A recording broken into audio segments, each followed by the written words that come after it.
ఒక ఊరిలో అశ్విని, రాఖీ అనే అక్కా తమ్ముడు ఉండేవారు. వారిద్దరూ చదువు కోసం హాస్టల్లో ఉండేవారు. ప్రతి సంవత్సరంలాగే ఈసారి కూడా రక్షాబంధన్ పండుగ వచ్చింది. పండుగ రోజు ఇంటికి వెళ్లి అమ్మా నాన్నతో కలిసి సంతోషంగా జరుపుకోవాలని వాళ్ళిద్దరూ చాలా ఆశపడ్డారు. హాస్టల్లో తమ స్నేహితులతో కలిసి ఉండడం సంతోషంగానే ఉన్నా పండుగ అంటే అమ్మ వంట, నాన్న ప్రేమ, ఇంటి వాతావరణం గుర్తొచ్చి వాళ్ల మనసు బరువెక్కింది. వెంటనే వాళ్ళిద్దరూ ఇంటికి ఫోన్ చేసి అమ్మతో మాట్లాడారు. అమ్మా, రక్షాబంధన్ పండుగ వస్తుంది కదా, మేమిద్దరం ఇంటికి రావాలని ఉంది అని అశ్విని అడిగింది.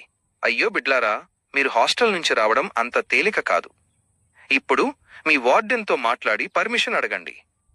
వీలైతే మీరు వచ్చేయండి అని అమ్మ చెప్పింది.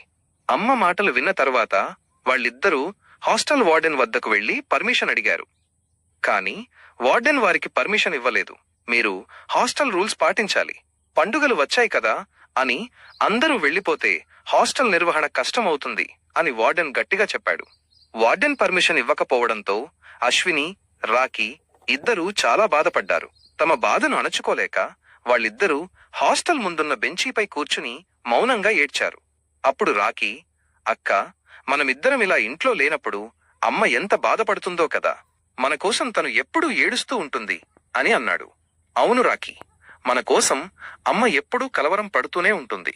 మనం లేని లోటు ఆమెకు తెలుస్తుంది అని అశ్విని కన్నీటితో చెప్పింది. అదే సమయంలో వారిద్దరికీ ఊహించని సాయం అందింది. వారి స్నేహితులు ఈ పరిస్థితిని చూసి చాలా జాలిపడ్డారు. వారందరూ కలిసి వారికి ఒక వీడియో కాల్ ఏర్పాటు చేశారు. ఆ వీడియో కాల్లో అశ్విని, రాఖీ ఇద్దరూ తమ అమ్మతో మాట్లాడారు. వీడియో కాల్లో అమ్మను చూడగానే వారి కళ్ళు ఆనందంతో మెరిశాయి. ఆ రోజు పండుగ జరుపుకోవడానికి వీలు కాకపోయినా అమ్మతో మాట్లాడగలిగామన్న సంతోషం వారిలో కలిగింది.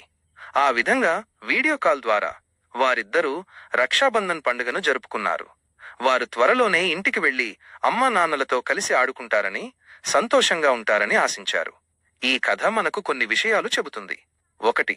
దూరంగా ఉన్న ప్రేమ, బంధాలు ఎప్పుడూ మనసులో అలాగే ఉంటాయి. 2.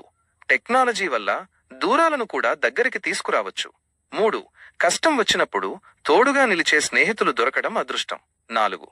పండుగలు జరుపుకోవడానికి ఇంటికి వెళ్లడం మంచిదే, కానీ అలా జరగని సందర్భాల్లో కూడా మనం ఉన్న చోటునే పండుగను ఆస్వాదించడం నేర్చుకోవాలి.